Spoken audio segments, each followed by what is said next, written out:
Alright, so I thought we'd take a break from Final Fantasy and talk about a game that I've been very interested in. Bloodstained, Ritual of the Night, a spiritual successor to CastleVania Symphony of the Night, which I've never played. If you watched my video on the prequel game, Curse of the Moon, you'll remember that I'm not that much of a fan of Castlevania. I've only tried a bit of Castlevania 1 and Super Castlevania 4, and my opinion was, I didn't like them. However, I haven't played any of the later games, more specifically the Metroidvania titles. Not sure why, since I have a ton of fun playing with other Metroidvania style games. I guess my experience with the older titles kinda soured my curiosity.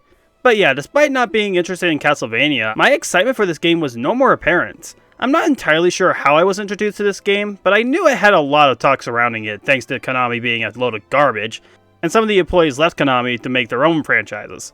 So where will this game fall into? Will it be a successor as good as Dark Souls? Will it be a terrible mess like Mighty No. 9? Or will it be just there like Yooka-Laylee? So I'm just going to say this right now. If you don't want to get spoiled, please leave right now. That's just what I do. I spoil games just to get an honest review out of it. With all that said, let's begin. So it starts off with Miriam and the alchemist Johannes sailing over to a village that has been overthrown with demons, with their trek being halted by Jeeble. And thank you for making a pronunciation for this guy. It's pronounced Jeeble. That helps me out a lot. Sadly, the crystal inside of Gibble is slowly corrupting him and has turned him into what I can only describe as the douchiest, cheesiest terrorist I've ever seen. After battling a monster I feel like I need to censor, we finally meet an exorcist by the name of Dominique, who's pretty much there to tell us about the monsters attacking the town as well as the nearby castle, and to give us new stuff to help our progression.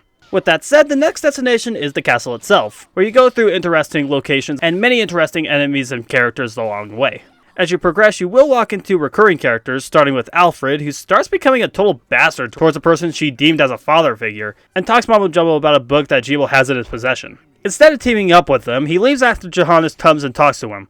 Johannes reveals the book to be the Liber Legaeth, a book that can release demons and stuff, and was the book that fused the crystal inside Gebel and Miriam. They assume Alfred is getting the book to make more shard binders, and Miriam proceeds to locate him once again. She later meets the demon hunter and star of the previous games, Zangetsu, and he'll make sure you're lying on the floor choking on your own blood. After dying dozens of times and 45 minutes of jumping on the stairs to make him do this pose, dumbass, Dominique interrupts the fight and tells him to leave Miriam alone. Begrudgingly, he leaves and doesn't promise to keep her head on her shoulders the next time we meet. Dick. The story does stop a bit for a while. You do run into Alfred, Zangetsu, and even Dominique at certain points during the adventure, and it kinda makes the story a little more involved at the right times, even if... I'll save it. You also meet a couple of people in the castle as well, though. One of them is this guy named Benjamin that gets lost in the castle. You don't see him much, and I've only seen him 3 times. You also have this guy who is cursed to become a demon and can only return to normal if he does 666 hairstyles.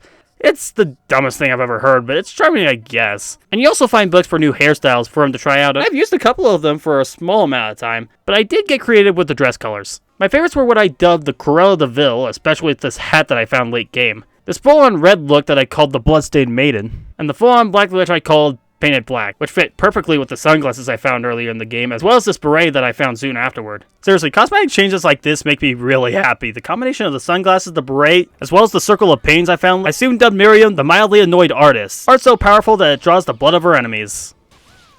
A lot of blood, actually. And you also have this librarian vampire that gives you tomes that, to be frank, I only used once and kinda forgot about this guy. I did remember this guy about an hour in, and I get a pass plate for the train, and I forget him for the rest of the game. Anyway, you meet Zangetsu at the train station, which also has bunny girls and this giant Yorkie head that looks so adorable, but damn they hurt! Anyway, we find him and he teams up with us to fight the demons on the train while they get onto the other side of the castle. Yeah, I think they're still in the castle anyway. And you actually find Dominique in a strange room, which is pretty suspicious. It's like she has something to hide. You also run into Alfred in the desert area, which is also near a water area. What the hell is this ecosystem? And he can't be a total pain, the old bastard, but we kick his ass and let him ramble about his book. But we see him again with Dominique, and the plot gets very interesting. Anyway, we find this oriental place with some kick-ass music and the spawn of Aperture Science, meeting with this creepy old guy that was apparently a super boss, as well as Zangetsu, which isn't here to kill us, but rather test us for the journey ahead. He doesn't hold back, but I feel like he's a lot easier than his first encounter. And honestly speaking, it's a lot more fun considering there's no way to cheese it. And you probably also have the shards and equipment to really help you out with this one. After beating him, we learned that Giblet is being controlled by a demon named Gremory, which was hinted at the beginning, and the only thing that can kill her is the Zangetsudo, the sword he wields on his back. Though he doesn't want to do so, he knows that Miriam is the best person to take her down, so he hands his sword over to her. When you fight Jeeble when you find him before, you actually get the bad ending when you kill him, and when you do kill him with the Zengitsudo, you get a separate ending where it implies Gremory controlling you after Geba's death. Hitting the Blood Moon, however, reveals Gremory, and Alfred takes the book away from the room. Out of nowhere, by the way. She escapes to confront Alfred, but leaves Jeeble to lay and have the crystal completely consume him, leaving him dead. We find and slice Gremory once again. We go into another world where Alfred is injured and dying, and it reveals that Alfred wanted to protect Miriam and Johannes from the dangerous castle, but with Miriam being stubborn and strong-headed, he knew she wouldn't believe or heed his warnings, so he had to fight to keep her away. He tells Johannes about the Liber Legaeth and how it can destroy the castle and the demons that inhabit it. And we also learned that Dominique was behind the attack from the start, and that the crystals we've been giving her were fueling her corruption. What a twist! Miriam and Zangetsu go over to stop Gremory and Dominique from summoning the most powerful demon, Baal. Zangetsu gets consumed by Gremory, while Dominique has the book ready to summon and control the demon. She is successful, and with the long and grueling battle against the three-headed behemoth, Dominique and Baal are defeated and sealed in the demon world. Johannes takes the book, destroys the castle, and ends the demon raid in the town. Well, that was a pretty loaded story, but it's still rather simple with a few, rather weak twists. I have to say, Dominique was such an obvious twist villain. It was the design. The moment I saw her for the first time, the hair covering her eyes that also splits into pigtails for some reason, and the most obvious sign a female is evil in an anime game, the melons are the size of a freaking toddler. I just knew she had to be evil at some point, and I wasn't surprised to hear that she was the main baddie all along. And the end of the game really feels rushed in development when the voice actors completely go off script for the final parts. And while on that topic, the script, voice acting, and overall production values are great. I was completely sucked into the delivery and the personalities. And while I didn't like a lot of the twists, the story was satisfying and kept me going until the end. And what can I say about the graphics and sound? I'm a sucker for the gothic style, and some of the variety, like the oriental and desert areas I mentioned earlier, to the stuff like the bell tower and a gothic garden. And the train station with a wonderful backdrop when you're on top of the train. It's just a wonderful looking game, and the soundtrack also reflects that. I love the oriental theme, but the first track you listen to when you get into the castle is one that just sticks into my head. But no matter the track, it's always energetic or at the very least fitting to the appropriate setting. I can't say the same about the performance though. While the game does run pretty smoothly for the most part, the game does have times where it stutters when you're killing enemies, and certain parts where the frame rate just chugs, especially with this boss fight. Just look at this. This just speaks for itself. And there have been times when loading takes a bit longer than usual, but it luckily doesn't happen that often. So before I get to the gameplay, I need to reiterate that I have not played any of the Metroidvania-style CastleVania games. So if there's anything that these games have done that I'm going to mention, please keep in mind that this is the first time seeing stuff like this myself. But anyway, in terms of controls, Miriam controls fine. Her jumps are high, her walking speed is a little slow for my liking, and she also does have a slide, so that's always nice. And that is slightly faster than walking, but it's a little annoying with the ending lag. You can also raise your hand to create a little particle effect, and when you get certain shards, you can use it as a projectile attack. But with that said, let's get into the shards, which is pretty much the bulk of the gameplay overall.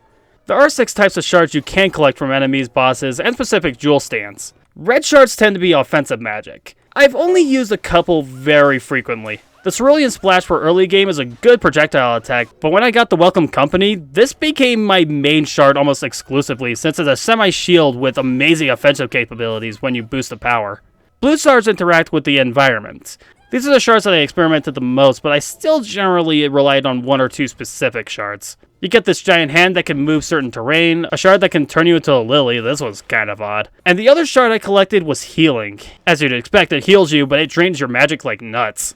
Purple shards are your projectiles. I didn't really use this a whole lot until I got this laser from the boss that actually appeared in the last game. My only problem with most of these shards is that it drains your magic to an insane speed. Like, there's no reason to use these, but a giant dragon head will always be cool.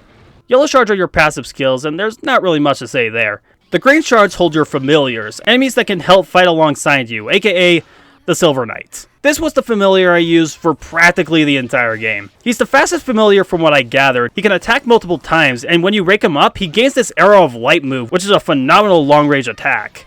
And then you have the white shards, which houses the smallest amount of shards out of any type, but that kind of makes sense seeing as they are your upgrades. You start off pretty lousy with the shortcut shard, which I never used at all. You expect me to get out of my comfort zone and try something other than my sunglasses, beret, floating paintings, and my knight of floating armor? Yeah, piss off. But then you get a double jump, which is a very nice ability. The ability to sink into water, which also makes you slow as molasses. Ugh. And then the ability to invert gravity. This one is kind of annoying, seeing as the input is kind of wonky. You have to press down, then up, and then the jump button. Why not just do up and jump? Nothing else uses that input. Why add that extra step? Well, whatever. This is a very useful skill for the late game, I suppose. If you feel like these shards don't have the potential you want them to have, then you could always go to Johannes at the village to boost their power. You will need specific items, however, and those appear either as drops for specific enemies or inside special chests. A small tip for anyone that's starting out is to mark the location of light blue chests that actually do refill any materials that was inside before. I'd also say mark some locations of enemies as well, since Dominique isn't going to sell everything. And also visit Harry often to plant corn, potato, and rice seeds. I have no idea why you only have 3 types of seeds, but hey, expansion for a sequel, I suppose. Side quests are also best if you want to get some good items. You're not getting much out of these people outside of the 3 or 4 types of dialogue, but the rewards are worth the effort. You are going to be leveling up every now and again killing enemies, but you'll also want to equip yourself with some weapons, dresses, and accessories if you want to improve your offense and defense. Though fighting enemies isn't going to be a huge issue with the right setup, your challenge is almost exclusively going into the bosses. These are easily the best parts of the game, outside of hearing Miriam comment on making or eating food. That's just adorable. But some of them also feel the most rehashed. I mean, you fight this stainless glass and this shard-made monster, and then there's this carpenter, possibly illegal butcher, that summons demons higher level than you, and also takes way too long to even beat in the best conditions. Holy shit, this guy's a pain in the ass. But then you also fight the Bloodless again, which gives you a kick-ass umbrella and a shard that's only useful once. And we've already fought this guy before with just a worse frame rate. And the Lizard Man, several enemies are also familiar, which also makes this game a more modern version of Curse of the Moon. Or Curse of the Moon is a remake of Ritual of the Night. I think Curse of the Moon is made a little more awkward since not only are both of the games very similar to each other, but they came out roughly a year apart. I'm not going to say that I didn't have fun with either of them, I really did, but they are so similar to each other that it makes me wonder why both of them exist. I know Curse of the Moon is an extension thanks to the Kickstarter stretch goals, but I think if Curse of the Moon wasn't a thing, it'd probably make Ritual of the Night a little more special, and also more consistent. Curse of the Moon is supposed to be a prequel, right? Then why does the game make out that Zangetsu never met the previous cast before? Why is Jibel never explained as to why he suddenly turned to the bad side? Or why did they never explain the relation between Miriam, Jibel, and Alfred? Curse of the Moon kind of feels like a retcon, and it came out 1 year prior, which makes it even more confusing as to why it exists. It also makes my overall of the Bloodstained series more shattered, pardon the pun, and I can't really explain it in a way that makes perfect sense. The story isn't exactly the reason why you play these types of games to begin with, but a little bit of clarification and, well, continuity would have helped a lot. Also, before I forget, screw how this game laid out the progression! It was fine until you got Invert, where learning where to go next became the most tedious thing in the world. Just to get a piece of equipment that protects you from spikes. And it's only required for this bit, which you can't cheese, by the way. I frickin' tried.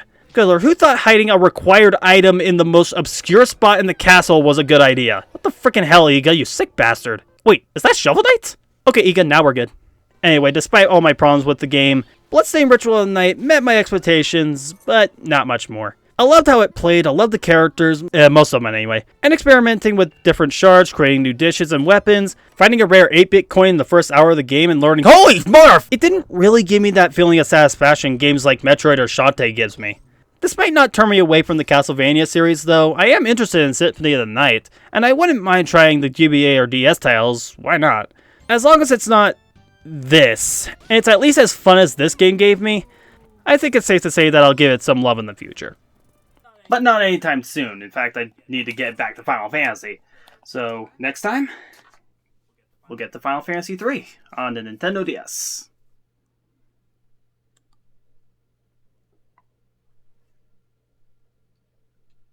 I seriously don't know how to end these anymore.